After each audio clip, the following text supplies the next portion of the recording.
Good morning, guys. I am Katie from Mitza Creek Farm. Welcome back to the channel. I have to work today and I don't want to, so I'm going to go down and work in the high tunnel for a little bit and get going for the day. I got my cup of coffee and hopefully I don't spill it all by the time I get there. I was able to work quite a bit yesterday in the high tunnel, just get a lot of little projects done, and oh, it was beautiful. We had a high of 47 yesterday. And we lost a lot of snow, which is wonderful. And the mud puddles seem to be draining, which is even better because we couldn't get up our driveway because they were so big and so deep. And so it feels like spring is here. We're supposed to get a massive snowstorm in a couple days again. Seems like we're getting about 2 a week at this point, and we just got to go with it. Thankfully, the storm from last Friday did not bring as much as they said it would. Massive winds, like almost 50-mile-an-hour gusts, and we had probably a 6-inch accumulation, but we had a lot of rain ahead of that. So by the time we woke up, most of the areas had just had 4 inches maybe. And then it drifted a lot in other places, but much better than what it could have been. And hopefully this next storm that's coming in a few days only brings rain. That would be wonderful. This is our driveway. This whole thing was underwater. I took yesterday and made some little channels so that it could, like right here, so that it could all run out. And that seemed to really help too.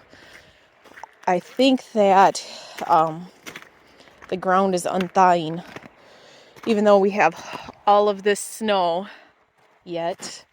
But look under the trees, look at all that, and our driveway's looking a lot better. You can see where I dug little channels so that the water could drain.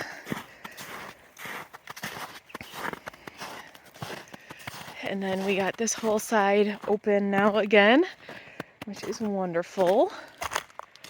And we will be starting lambing and calving any day now.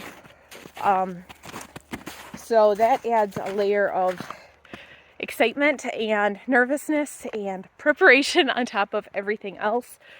It's so hard when you have such a snowy spring to get everything done that needs to get done. So we got to get the bull moved, the bull and the steer moved, and so that we can get the yearling calves back in with the cows and get everybody where they're supposed to be for lambing and calving. And we like to put the calves in, the yearling calves in with the moms so that they can kind of see what's going on, and that way they all have kind of a chance. They kind of act like nannies to the calves as they're getting older and everything, so it works out really well doing it that way. But we gotta plow some snowbanks first in order to do that, so that's on our list for this week.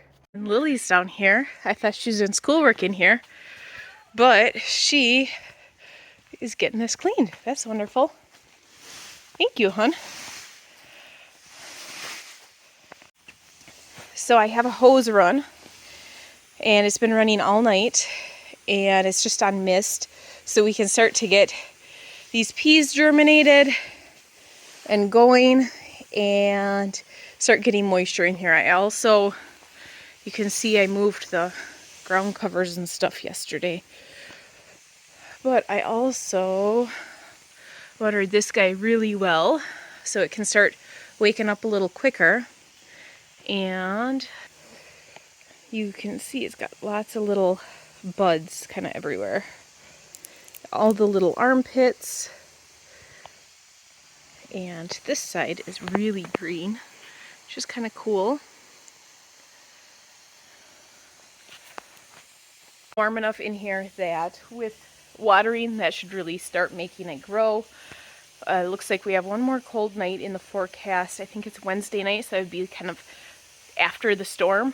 And so once Wednesdays, or the cold is done Wednesday night, we're gonna get everything kind of moved down here and out of the house and get this set up for growing. I have some flats of flowers that I was germinating down here, but I bring them inside every night because I'm worried that it's going to get too cold. I can follow on that the temperature, and so during the day I put them in there and roll down the sides of it because it does get really hot in here during the day. This temperature right now is perfect. It's probably about 50, 55 in here, maybe even a little warmer. But I bring them in at night because I'm worried that it's going to freeze, and I don't want to run an extension cord to a heater over there. So what I'm going to do is I'm going to take and get this ground cover rolled up and then plug the space heater in up into directly into the outlet and put it under those. So then that way we don't need to worry about it. So I just didn't want to poke those wires through the ground cover because then it kind of defeats the purpose of the ground cover.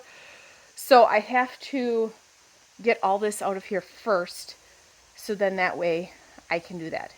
And so that's going to be, I'm going to spend probably 15-20 minutes doing that. I just want to get a little bit done in here, get a little bit of motivation to go to work. As I'm down here working, one thing I need to remember to do is run trellises from this rafter here down for the peas before the peas start growing, because then that way I'm not trying to do it while all the peas are plants and potentially break them off. That always is a disaster when I wait. So I'm going to put that on my to-do list for today so that I can be ahead of the game and not ruin anything or break anything, any of that. It never fails. I always wait to trellis. I don't know why, because I'm just so anxious to get stuff in the ground, and I really need to do the trellising right away. So I'm putting that on my to-do list for today. For once I get my work done, I'm going to come down and get that trellised, and then that way it's done and I don't need to worry about it. I set the timer for 15 minutes and got 15 minutes of things moved, and now I'm on my way to work. Look at this though. It'll be a while before we see any of our perennials that we planted here last year. There's still 2 to maybe 3 feet of snow on top of them. So that is disappointing. I love it when the tulips and the bulbs start popping up in the spring. But we're obviously not going to have that for a while, unless I were to shovel it off, but I'm not going to because it needs the moisture.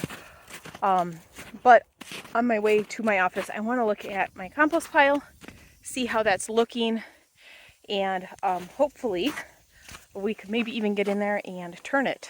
That would be wonderful, and it would be wonderful if we could start getting scoops out of it so that we can start putting compost in the high tunnel. That would be absolutely wonderful.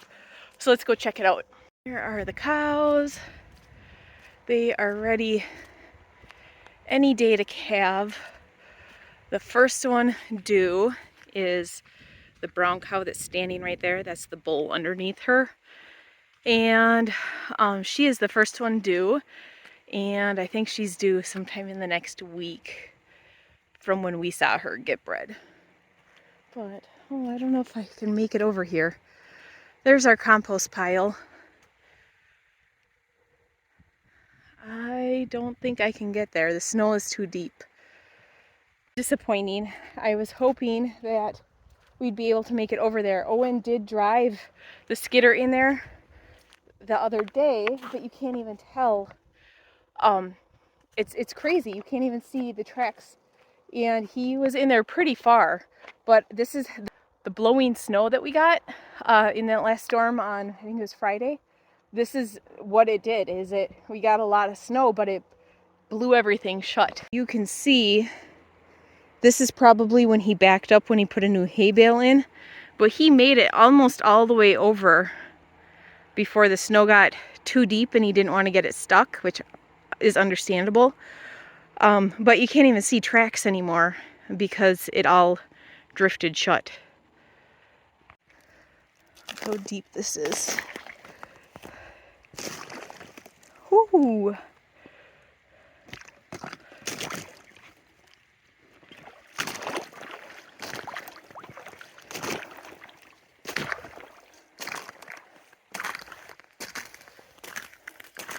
guys, how you doing?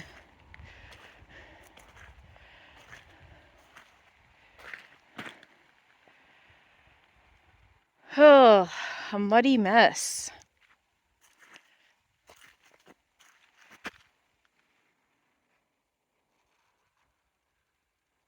Look who came to walk with me. Charlie, what are you doing? How'd you get through all that water? Huh? What are you doing way over here? Are you like coyote bait? Huh? That is it for today's video. I gotta get to work. But thanks for tuning in, and we'll see you guys on the next one.